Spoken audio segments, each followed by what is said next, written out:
Hi friends, இது சேனலையும் subscribe பண்ணாதவங்க சப்ஸ்கிரைப் பண்ணிக்கோங்க. சிறுகடிக்க ஆசை சீரியல் நியூ ப்ரெமோ என்னென்னு பார்க்கலாம். மீனா கிட்ட முத்து ஒருத்தையும் நினச்சி ஃபீல் பண்ணி சொல்லிட்டு இருக்காங்க. அதெல்லாம் கேட்டுட்டு மீனாவும் ரொம்பவே வருத்தப்படுறாங்க. உங்களை நினைக்கும் போது எனக்கு நிஜமாகவே ரொம்ப கஷ்டமாக இருக்குது. உங்களுக்கு எந்த பிரச்சனையும் வராமல் நான் நல்லபடியாக உங்களை பார்த்துப்பேன் அப்படின்னு சொல்லிட்டு மீனா சொல்கிறாங்க.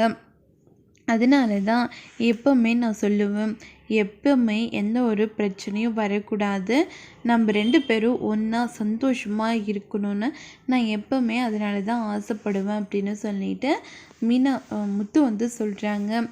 அம்மாவோட பாசம் என்னன்னு எனக்கு சுத்தமாக இல்லாமல் போயிடுச்சு. பாட்டி என்ன நல்லபடியாக பார்த்துக்கிட்டாங்க. திடீர்னு ஒரு நாள் உன்னை கூட்டிகிட்டு போகிறதுக்காக தான் வந்திருக்கோம், நீ வந்துடு அப்படின்னு சொல்லிட்டு கூப்பிட்டாங்க. அப்போ என்னால் பாட்டியை விட்டுட்டு வர முடியாதுன்னு எவ்வளவோ சொல்லி கதறி அழுந்து பார்த்தேன். ஆனால் யாருக்குமே அந்த வலி புரியாமே போயிடுச்சு. என் ஃப்ரெண்ட்ஸ் எல்லாரையும் அங்கேயே விட்டுட்டே வந்துட்டேன். அப்போது அப்பா தான் உன்னை அடிக்கடிக்கு நான் இங்கே கூட்டிகிட்டு வரேன், இப்போ வாடா, எதுவுமே அடம் பிடிக்காத வாப்பா அப்படின்னு சொல்லிட்டு கூட்டிகிட்டு போனாங்க. அப்பயும் அந்த மனோஜ் இவன் நம்ம வீட்டுக்கு வந்தால் கெட்டது நடக்கும்னு தானே சொன்னீங்க, இப்போ எதுக்காக இவனை கூட்டிகிட்டு வரீங்க, அவன் தான் வர்றதில்லன்னு சொல்கிறான் இல்லை, அவனை இங்கே விட்டுடுங்க அப்படின்னு சொல்லிட்டு மனோஜ் சொல்கிறாங்க. அது கேட்ட உடனே அண்ணாமலை சொல்கிறாங்க, உன்னை அமைதியே இருக்கிறதான்னா இரு, அப்படி இல்லைன்னா இங்கே இருந்துடு, ஊருக்கே வரக்கூடாதுன்னு நான் உங்ககிட்ட சொல்லி தானே கூட்டிகிட்டு வந்தேன்.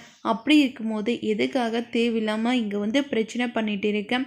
முத்துவை பற்றி திரும்பவும் ஏதாச்சும் ஒரு வார்த்தை விட்டேன், நான் உன்னை சும்மா கூட விட மாட்டேன் அப்படின்னு சொல்லிட்டு அண்ணாமலை பயங்கரமாக மனோஜை பிடிச்சி திட்டிட்டு இருக்காங்க.